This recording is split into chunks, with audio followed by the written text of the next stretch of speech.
این برنامه از طرف مجتمع جامعه مدنی افغانستان برای شما تقدیم می گردد.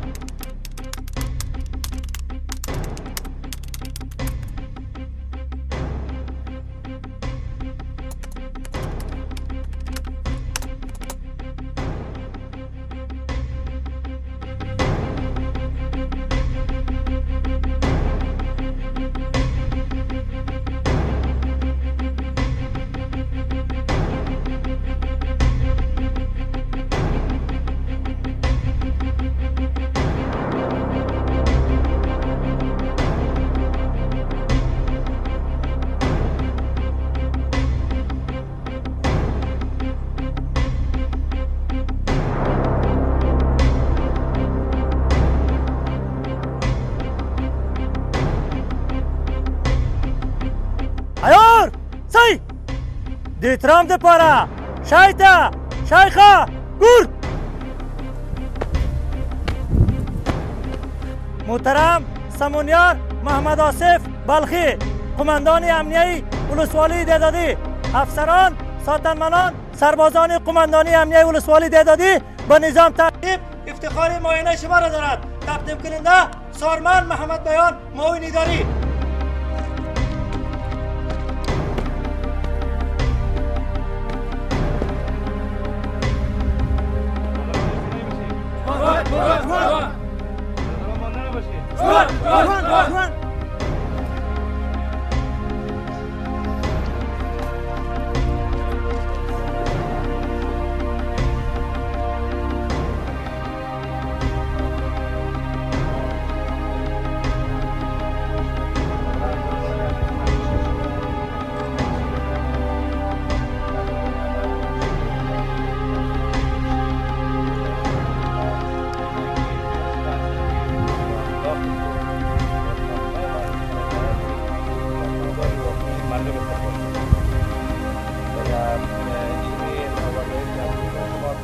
ولان گور آرام سی.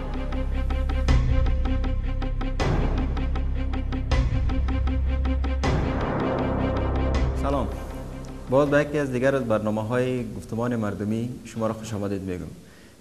این برنامه ما در ولسوالی دهدادی ولایت بلخ ثبت و ریکارد میگردد.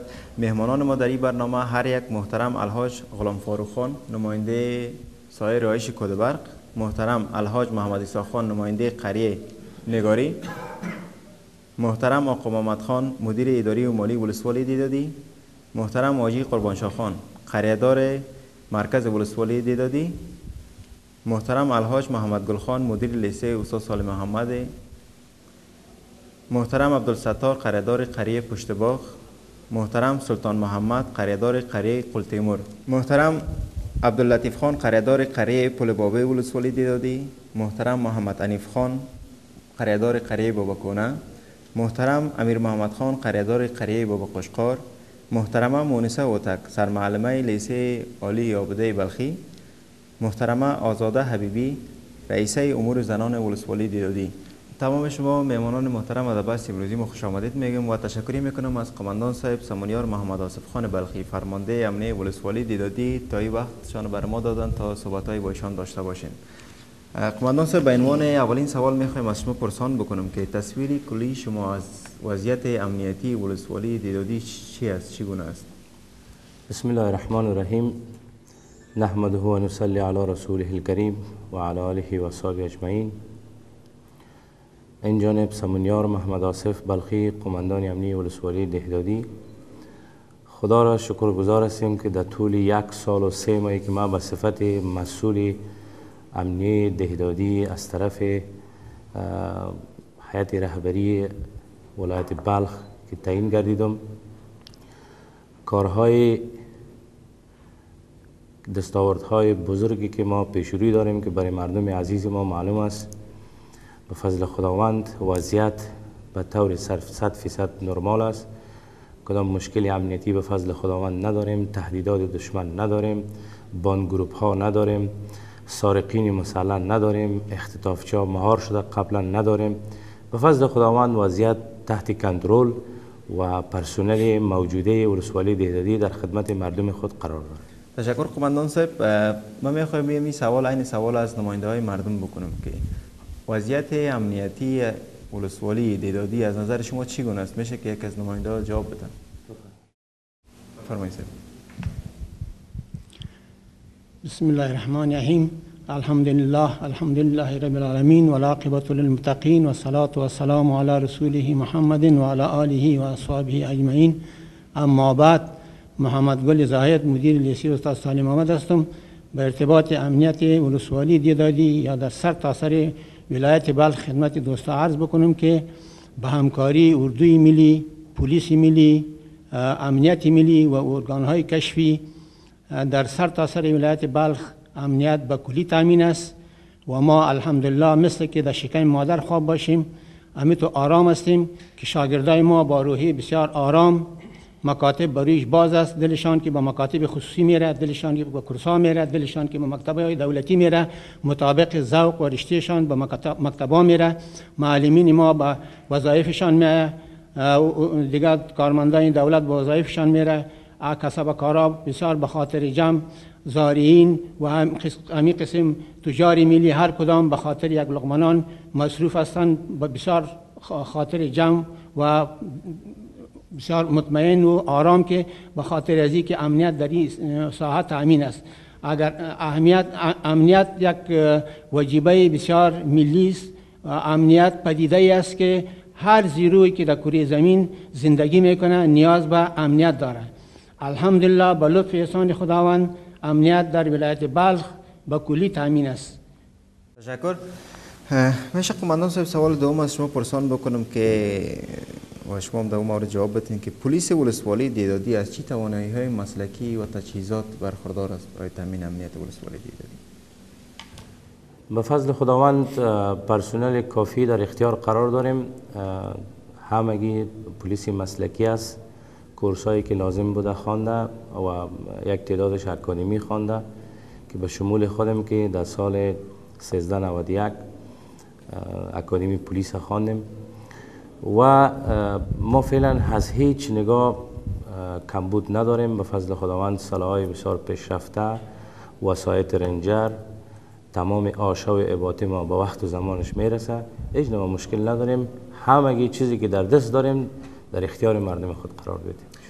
شما میشه با وجودی که ما میفهمیم تجهیزات منظم است و سلاح منظم داریم و افراد اشخاص مسلکی هم داریم الحمدلله در ولسوالی دهدادی، میشه که اون چالش ها یا مشکلاتی که فرارای شما کار کردنتون در ولسوالی دهدادی است میشه از یاد بکنین؟ آیا چالش مشکل وجود داره و یا خیر در ولسوالی دهدادی؟ به فضل خداوند تا هنوز خود کدام چالش پیش روی ما نامده. سر اوضاع مسلط حاکمیت 100% داریم. همه مردم فیصدی بالا از قانون آگاهی داره. به فضل خداوند مردم که ما سخت همکار است. تا هنوز خود کدام چالش مشکلی نداریم فضل خداوند. تشکر صاحب.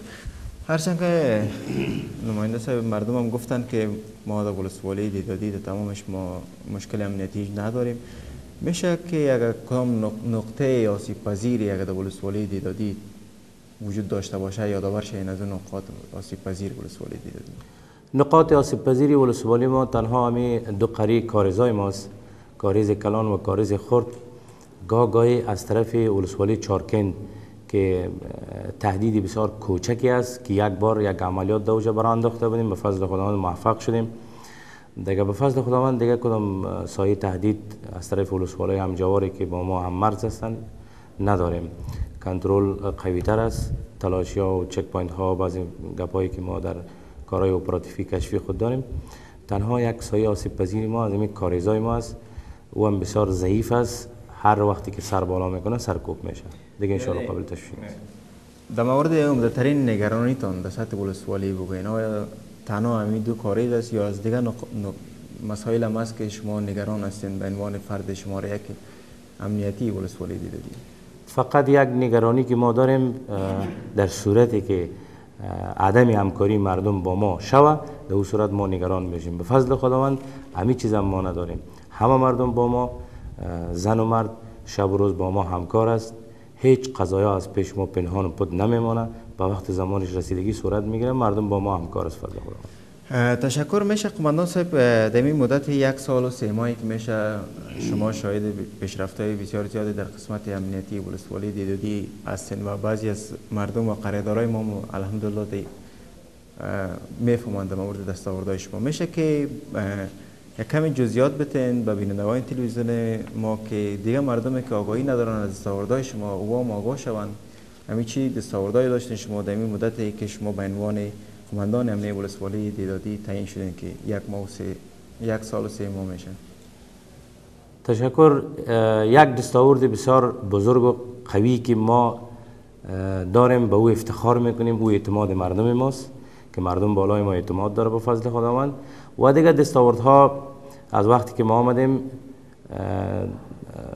3 اختطاف بالفعل گرفتیم و یکی آن برخورد مسلحانه داشت کردیم ما که به فضل خداوند تار و نار شد و اختطاف دومیش که در زیر قلعه جنگی در مرکز دیدادی بود که بالفعل در درون موتر گرفتیم بسته کردگی نجات دادیم هموطن عزیز خدا. و دیگه با ده سلاح غیر مسئول جمع کردیم از ساحه.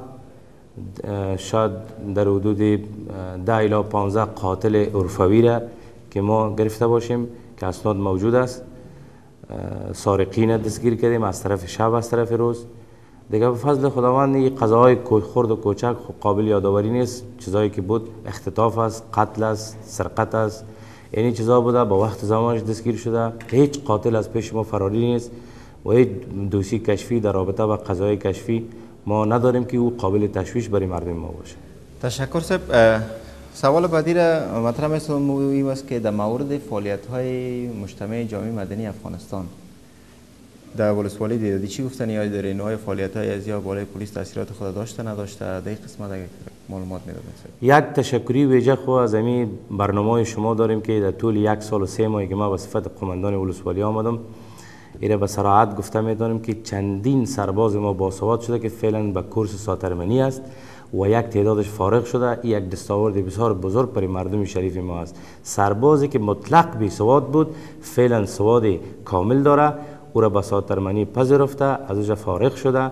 دیگه جای بسیار خوشی و خوشبختی است که از این برنامه شما، از این تلاشی که دوستایی که در رابطه همین کورس برای انداختن یک دنیا تشکر از تشکر. ما میخوایم این سوال از نمایندای مردم بکنیم که آیا برنامه هایی که مجتمع جامعه مدنی افغانستان در ولسوالی دیدادی داشته با پلیسش مخصوصا با کمیته هم داریم آیا تاثیر روی کارکرد و فعالیت های پلیس در ولسوالی دیدادی داشته و یا خیر؟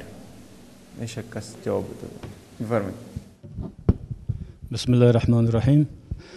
الحمدلله پلیس ما همیشه بیدار بوده و در خدمت مردم از شب و روز. با آن هم بعضی وقتا در ماه یک دفعه ما اعضای جامعه مدنی نشستایی داریم که گروپی همکار و گروپی رهبری است. ترینرها همیشه ترینر میتن ما را راهنمایی میکنن و بعضی کارهایی که بوده اونم بعضی از خاص طفلای خرد به جایی که بودن در مسیر مکتبا ایره که گفتیم با طریق قماندانی امنیه پلیس تعیین شده در وقت رخصتی های دختر مکتب دخترها که در پلی بابو می باشه. ازدحام موترها بوده که اونجا استادگاه بود ساخته بودند قبلا. اونجا جاده خرد است. 2 مکتب است، مکتب غلامت شهید و مکتب عابدی بلخی. وقت رخصتی بیروبار زیادی میشد. متعلمین مکتب ذکور و هناس بود، مردم محل بود. قماندانی محترم امنی ولسوالی دیدادی استقرار از تغییر داد. از کار تغییر داد مطابق خواستهای مردم. روزانه 1 نفر پلیس در وقت رخصتی های مکاتب که میود اونجا بود و فعلا هم هست. دیگه الحمدلله کدام مشکل در دیدادی دیده نمیشه. تشکر. فقط یک دفعه دیگه میخوایم سوال من تکرار بکنم که آیا برنامه های آموزشی که ما با پلیس داشتیم آیا روی کارکرد پلیس، فعالیت های پلیس و عمل کردشان با مردم تغییرات آمده و یا خیر؟ بله، سالفه پیشتر خدمتتان عرض کردم که قبل از او یک بیروبار مکتب در قسمت 2 مکتب بود که بعضی بچهای ولگرد و خردسال در اونجا بودن نگام مزاحمت های خلق میکردن. این ما آمدیم با قماندانی امنیه خود نشست کردیم. قماندان صاحب امنیه پلیس تعیین کرد در وقت رخصتی که باشه چون زیاد مردم است در اونجا. پلیس تعیین شد. این پرابلم با کلی رفع شد. ایستگاه موتری که در کلی بابو بود کمک مشکلات خلق کرده بود صدرای مردم میشد. تشکر صاحب. میشه ما یک سوال دیگه از قماندان صاحب مطرح بسازم که برای تمام ما و شما روشن و هویدا است که همکاری مردم با پلیس یکی از شرط‌های کلیدی است بر تامین امنیت یک منطقه. هرچند که شما ذکر کردین که همکاری مردم الحمدلله در ولسوالی دیدادی وجود داره با شما، آیا میشه که روشن‌تر بسازین این موضوع را که چقدر همکاری مردم با پلیس است، چقدر همکاری دارن، آیا همکاری‌هایشان بسیار نزدیک است و یا شما همکاری‌های بیشترشان را در این زمینه می‌خواهید یا کدام مناطق بیشتر همکاری دارن و کدام مناطق همکاری ندارن یا همکاری‌هایشان کم است؟ میشه که در این مورد چیزی بگویید؟ با فضل خداوند خو اما مردم با ما همکار است. تمام قریه‌دارا طور 24 ساعته ارتباطات تلفنی داریم.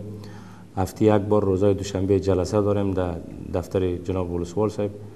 تمام مشکلات ها و تمام موضوعات هایی که روی امنیتی بحث میشه ارتباط با ما میگیره، همش انشالله همکاری دارن. در هیچ قریه ما مشکل نداریم، اما قریه‌دارای ما فعال است.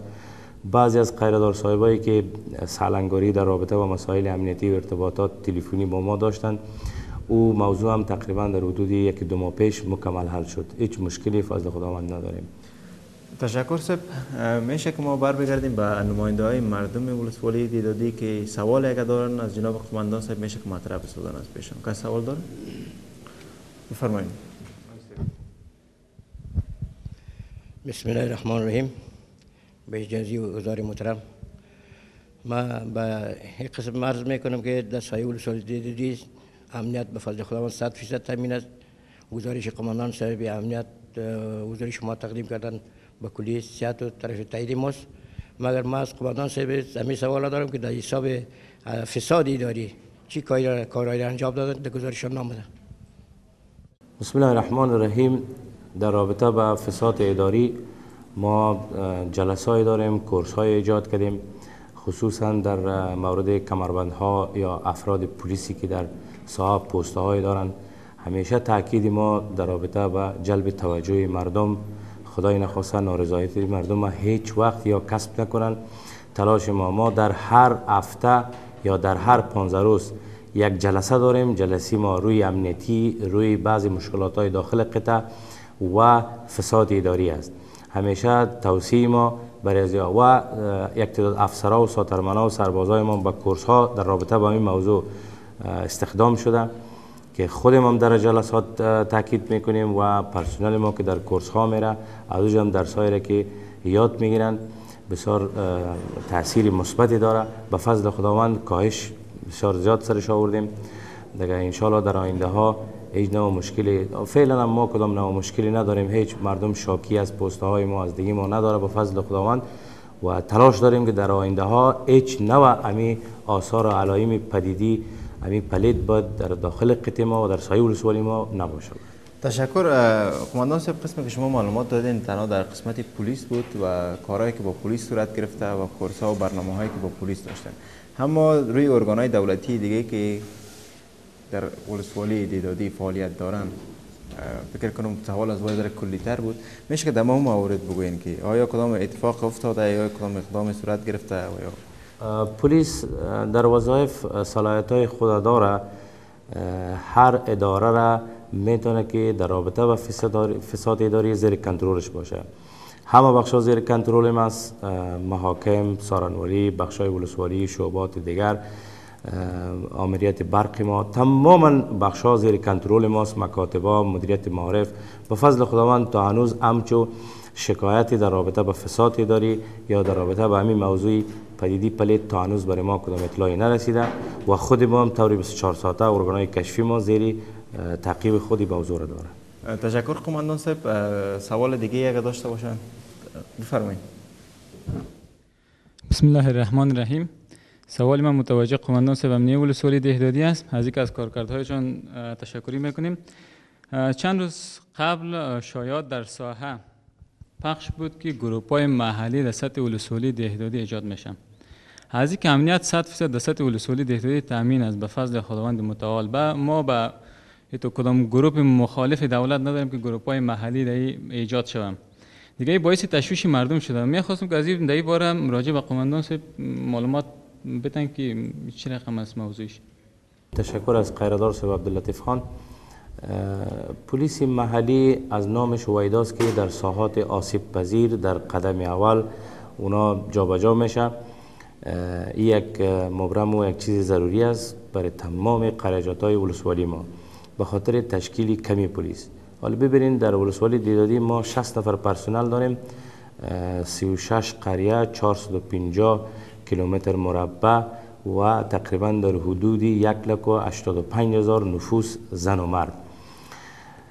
در ولسوالی دیدادی تا هنوز کدام پلان یا کدام موضوعی که در رابطه با پلیس محل ایجاد شود تا هنوز رویش بحث صورت نگرفته. یک ولسوالی امن به شمار میره، هیچ نوع تهدیدات دشمن قبلا هم براتون گفتم نداریم. تا هنوز در رابطه کدام پلان کدام موضوعی سر دست نیست. تشکر قماندان صاحب. آیا کدام سوال دیگه اگه وجود داشته باشه میشه؟ بسم الله الرحمن الرحیم. یک سوال ما دارم از قماندان صاحب. برای قماندان صاحب متوجه است که قماندان صاحب در این باره قمارخانه ها چی کردن؟ مثال میتیم گلدرگوب و غیره و غیره، اینا در این باره قمار چی فعالیت کردن؟ تشکر قیادت صاحب. بسم الله الرحمن الرحیم. در رابطه با قمارهای سایه ولسوالی دهدادی واقعیت یک پدیده بسیار پلید، یک چیزی بسیار ننگاور برای کلگی است.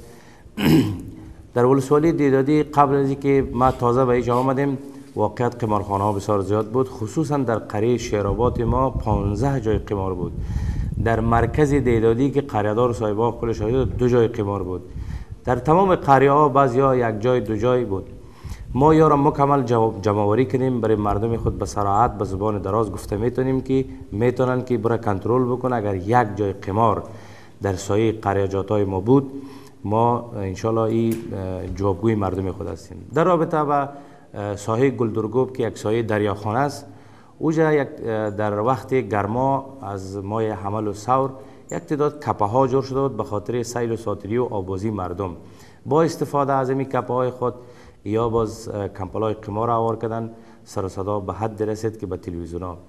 زمانی که جلسه اداری ولسوالی دیدادی بود که با جناب ولسوال صاحب ما این موضوع را طرح کردیم که کپه های مردم است به خاطر آبازی که اجناس آبازی یا بعضی مسائل دیگه خوراک کباب بوده دکان ها جور شده بودند.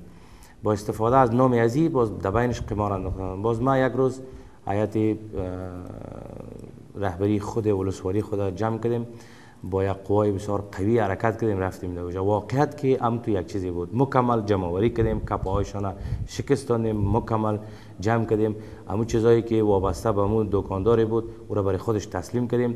چیزایی که بیکاره و فرسوده و که مربوط قمار بود ما مکمل آوردیم اینجا، مثل کمپلشان و مثل بعضی چیزای دیگه‌شان او را سوختاندیم. دیگه به فضل خداوند این موضوع را حل کردیم، قابل تشویق نگرانی نیست. تشکر. سوال دیگه اگه باشه قماندان صاحب بفرمایید. بسم الله الرحمن الرحیم. سوال ما متوجه قماندان صاحب است که ما از طریق کمیته همکار در مورد امی شاگردای ولگرد پیشنهاد داده بودیم و قماندان صاحب الحمدلله در ساحه ما خامی چیزا دیده نمیشه. نمیدانم که در دیگه ساعت تا چه اندازه این موضوع حل گردیده. و موضوع دومی از این سگای ولگرد است که از این ناحیه هم مردم ما بسیار زیاد شکایت داشت. قماندان صاحب در جریان است که ما از این یک پیشنهاد بردیم به صحت عامه. صحت عامه برای ما وعده دادند که ما بعد از ماه مبارک رمضان غم ازیره میخوریم. تشکر مدیر صاحب مکتب. در رابطه با ولگردا یک چیز بسیار تشویش آور به کل مردم شریف ما شده. اصلا سابقی فرهنگی از این در کشور ما شما نیست. این فرهنگ یک تعداد افغانا از کشور ایران، از کشور پاکستان آورده که موتورسیکل ها سرای خدا بسته میکنن، به نام اینها مردم ما را آزار و اذیت برای همشیرای ما، برای خوارای عزیز ما یا برای کسای دیگه.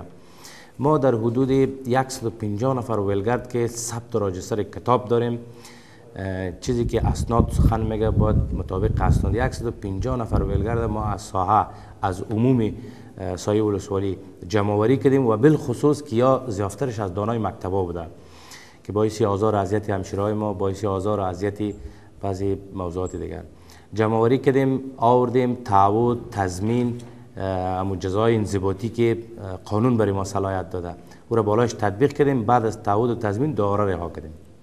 از دنیا تشویش ما ان شاء الله رفع باشه.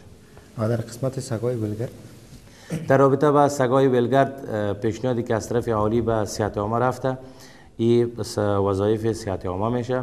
در صورتی که صحت عامه در ساحه میخواد که تطبیق بکنه در رابطه با جمع‌آوری سگای ولگرد یا از بین بردن از اونا تقاضای تدابیر امنیتی را از ما بکنن، ما ان شاء الله آماده است. تشکر.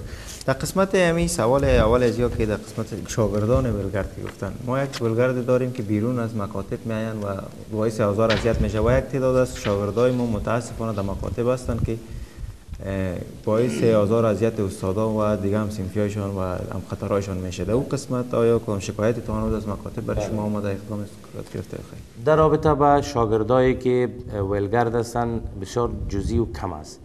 اینا میتونن که از ولگردای بیرو برای ازیا سرایت بکنن در داخل مکاتبا. در 3 مکاتب تا هنوز ما به تعداد 4 الی 5 نفر شاگردای ولگرد آوردیم.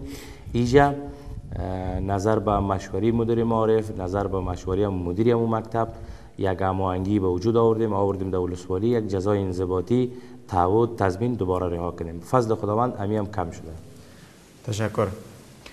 سوال دیگه اگه باشه بفرمایید. بسم الله الرحمن الرحیم. در مورد شروع مکاتب به خاطر نظم محترم قماندان صاحب امنیه چی تدابیری را روی کار گرفتن معلومات بتن بر ما؟ تشکر خوار عزیز مدیر صاحب مکتبی عابدی بلخی. بر شما بهتر معلوم است که ما وقتی که در ولسوالی آمدم تمام مکاتبای ولسوالی را یک دفعه سروی کردیم. با همین مدیر صاحب با شاگردای عزیز با خوارای عزیزم کلش ملاقات کردیم در رابطه با تامین امنیت. شما هیچ نوع مشکلی امنیتی نداشته باشین. این نمبر تلفن من خود من میام به خدمتتان. در تمام مکتبا گشتیم، هیچ مکتب از زیر پوشش ما دور نیست. دیگه در آینده که ما چه پلان روی دستی که داریم بخیر، یک پلان تدابیری امنیتی فوق العاده را جور کردیم به خاطر شروع مکاتبا. بعد از شروع شدنش تمام مکاتبا یک دفعه دوباره سروی شود، ملاقات با مدیرای مکتبا و جمع‌آوری تمام شاگردای طبقه اوناس و ذکور در رابطه با تشویقشان، در رابطه با تامین امنیتشان، در رابطه با رفت آمدشان به خانه‌هایشان. ان شاء الله تمام مکتبا را یک بار دیگه هم سر میزنیم. در رخصتی‌ها تمام مکاتبا چوکیدار داره از طرف مدیر مکتب و از طرف تشویقی که ما برشان کرده بودیم و همه چوکیدارا برای شما بهتر معلوم است که میتونین که شما خودتان کنترل بکنین، پرسپال بکنین که از طرف شب ما 11 بجه خودم رفتیم چوکیدار رو بیدار کردیم، تمام اتاقا رو کنترل کردیم، گشتیم او را دلپوری برش دادیم که این نمبر تلفن هر نوع مشکلی برای شما پیش شد ما به خدمت است. از این بعد توجه بیشتر اگر ما در ولسوالی بودم بیشتر خواهد کرد. تشکر قماندان صاحب. میشه اگر سوال دیگه داشته باشن خریدارای معظم ما بفرمایید. بسم الله الرحمن الرحیم. اسم امیر محمد ولدی فقیر محمد از قریه با خوشخوار است. از تلاش و همکاری قماندان صاحب ما که یک چند نفر ولگرد داشتیم در قریه و سعی تلاش قماندان صاحب ولگردای ما از فضل خدا از قریه گم شدن و سعی تلاش موسفیدای قریه ما امام مسجد ما ولگردا گم شده. از این پس ما خواهش میکنیم قماندان صاحب که همیشه و روز گزبش باید طرف ما مردم دوام کنه تا که همیشه شو گشته ما از منطقه ما دور شود. تشکر. من فکر کنم قماندان صاحب سوال از در مورد شو گشتی ها بود. کسایی که شو میگردن بعضیت من جوان هستن اکثرا و در اون قسمت شما کدام تدابیر دارین؟ گزمه‌های شما هست شبانه؟ بله ما از طرف شب تمام شب ما 2 محل گزمه داریم. یکی گزمی موتردار داریم، یکی گزمه های سیار که بعد از ضمنش کمین ایجاد میکنه در ساحه آسیب پذیر داخل ولسوالی ما. دیگه او به صورت 100% است. هیچ شو بدون گزمه و بدون پوشش پلیس ساحه نمی باشه، حتما است. و در رابطه با ولگردا و شبگردای قریه قیردار صاحب، خوشبختانه که قریه قیردار صاحب خود در پلی خانه موجه نزدیک است. مسیر راه ما رفت آمد ما از قریه می است. دیگه شو مکمل قریه زیر پوشش ما است. همه قریه است خوب بازی یک ذره نزدیک خانه است. اگه هم شوی که ما به خانه که میرم دیگه انشالله برشون وعده میتونم که او گپای خردریزی هم که در قریه هایشان است او را انشالله گم میکنیم. تشکر قماندان صاحب. سوال دیگه اگه باشه میشه که از جناب قماندان صاحب پرسان بکنی یا از ما اگه سوال داشته باشین. کس سوال داره؟ بفرمایید. بسم الله الرحمن الرحیم. سیما یک تن از معلمین مکتب لیسه استاد غلام محمد شیعی و در ضمن عضو شورای مردم ولسوالی دیدادی میباشم. و سوال ما از قماندان صاحب محترم است که درباره خشونت مواردی که در مربوط ما میشه ما ایره بر شما پیشنهاد میکنیم و شما چی تدابیر را اتخاذ کردین و چی اقدامات را در این باره شما تدابیرش دارین امر بر ما معلومات بدین خوش میشه. تشکر خوار عزیز. در رابطه با موضوع خشونت علیه زن ما دو برنامه داریم. یکی خو قضایی که توسط شوهرایشان یا توسط برادرایشان یا توسط پدرایشان هر کسی که باشه